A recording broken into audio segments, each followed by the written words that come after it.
Hey guys, hope you're doing well. I just want to make a quick video going over how to do the Magic Arena on 10 HP.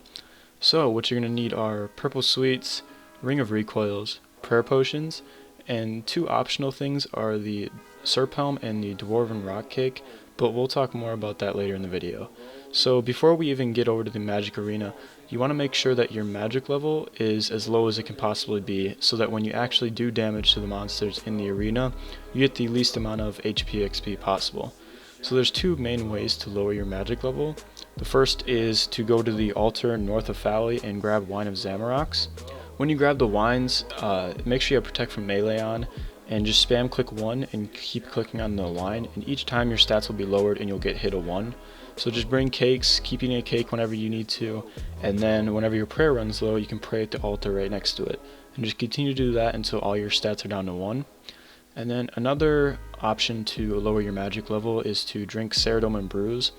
Obviously this isn't really a viable option for some people, but if you're in a rush or you die and you just can't be asked to go back to the altar, you can just chug a whole bunch of brews. The only downside of drinking Ceridome and Brews is that your defense level goes up, so if you want to lower your defense level after you drink brews, you can also drink some Dwarven Stouts to lower your defense level. So now that you have all the required items and your magic level is low, let's talk a little bit about the Magic Arena. First off, there are 5 different bosses and they all attack with Mage. If you are ever protecting against Mage, they will not be able to hit you and you will not be able to venom that at all. So that means we are going to have to tick eat some of the fight and all of the fight if we do not have a Serp Helm. The thing about tick eating is that your HP cannot be full, so this is where the Dwarven Rock Cake comes in handy.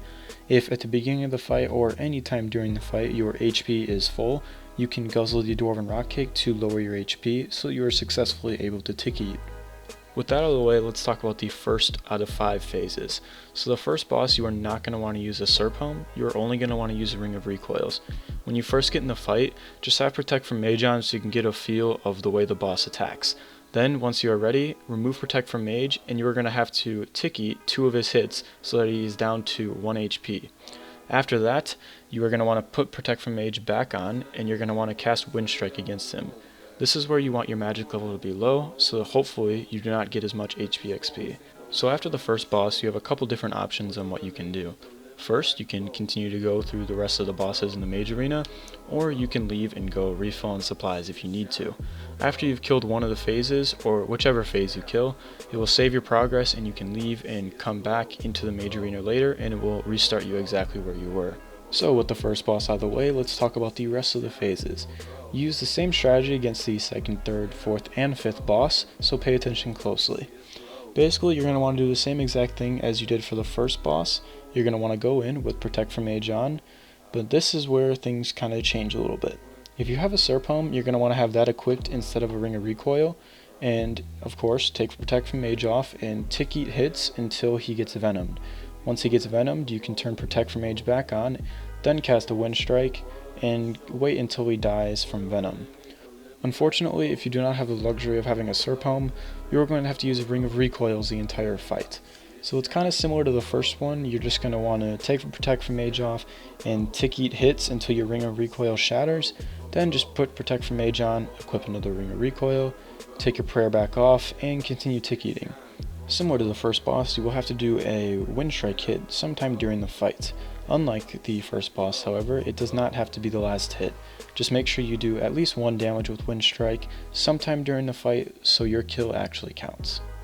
Another thing I'd like to point out is that you do not need to use Purple Sweets to tick eat. If you need to, you can suicide inventories of cakes to tick eat instead.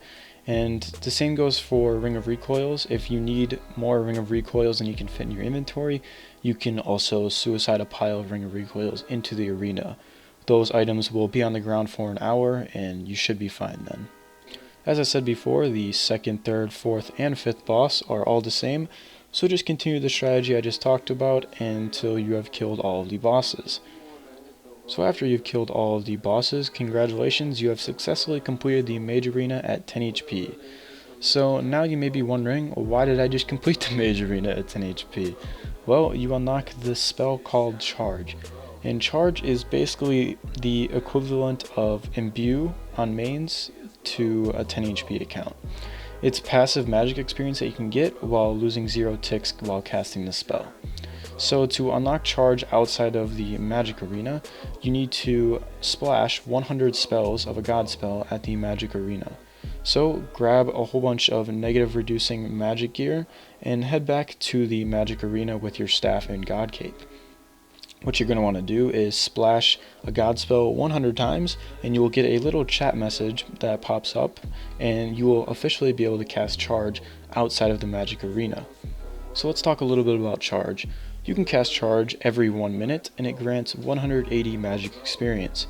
If you have a smoke battle staff equipped, this spell will only cost 3 blood runes, and at the time of making this video, this is around 4.6 GPXP, which is not bad at all for passive magic experience. So if you cast charge exactly every 1 minute, you will get 10.8k magic experience an hour. However, charge is a very interesting spell. So I found when I was doing things such as agility, as in going over an obstacle, or having my bank open, that the cooldown timer for casting charge did not continue. This meant that I would only be able to cast charge every 2 minutes when I was training agility at Arty. However, if I was to try to cast charge while doing fishing or woodcutting, it would be perfect 1 minute each time, since there was nothing stalling the cooldown timer. Either way, it's completely up to you whether you decide if charge is worth it for you on your account. Obviously, I would strongly recommend it since it's completely passive experience, but it's ultimately up to you. But anyway, I hope you guys enjoyed this guide, and I hope it helped some of you out.